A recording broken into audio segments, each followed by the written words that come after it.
يا مساء الفل عليكم. مين فينا ما بيحبش سندوتشات التقطيع او السمين؟ بنشتريها من عند بتوع الكبده وكده. بجد حاجه بتبقى تحفه جدا، ويعني اكلها بره يعني ما بحبوش قوي علشان النظافه بتاعته.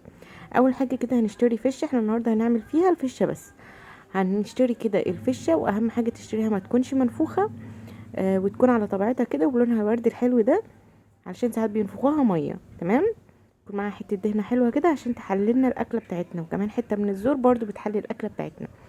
بنغسلها كويس، بنشيل منها اي زوايد، بنقطعها بالشكل ده كده، وبننقعها في ميه وخل وملح وليمون ودقيق وشويه قرفه وشويه جنزبيل. بسيبها في النقع ده شويه كده لحد ما تشميها تلاقي ريحتها زي الفل، وهي اصلا كانت ريحتها حلوه اول ما جبتها.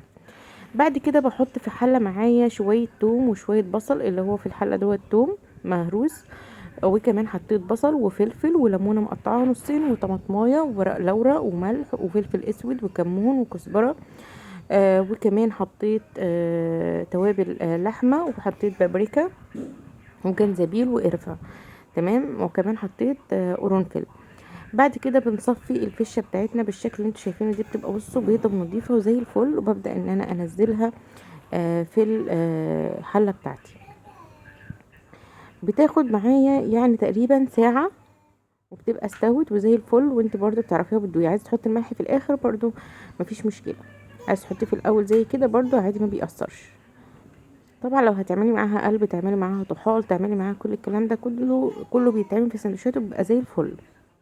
ولكن انا العشق عندي وبالنسبه لي هي الفشه، وبتديكي طعم التقطيع، بتبقى تحفه ونظيفه وانت عاملاها في البيت. وعايزه اقول لكم كمان اكله اقتصاديه 100%. انت ممكن تعملي منها اكتر من 10 سندوتشات، وكمان الكيلو منها ب110، وفي نفس الوقت هتبقى اكلتي بروتين. شايفين بقى الشوربه بتاعتها نظيفه ازاي وشكلها جميل وسمينه زي الفل.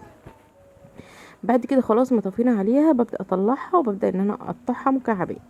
بجيب معايا بقى صينيه وبحط فيها كميه من البصل محترمه على حسب الكميه اللي انت عايزاها. انا قطعت معايا 3 بصلات كبار كده حلوين، وحطيت عليهم شويه زيت، وهقطع عليها الدهن اللي هي كانت موجوده معانا في الفشه زي ما انتوا شايفين كده.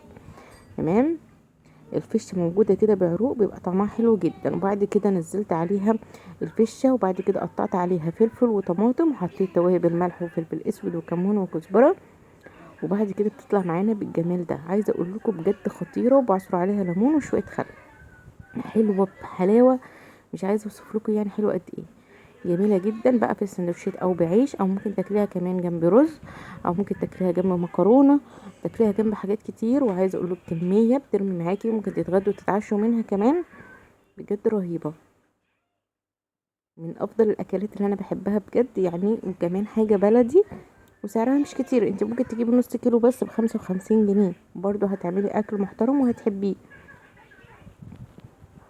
بس كده، دي كانت الاكله بتاعت النهارده. اتمنى يا رب تبقى عجبتكم. ما تنسوش بقى اللايك والاشتراك في القناه علشان يوصلكم مني كل جديد.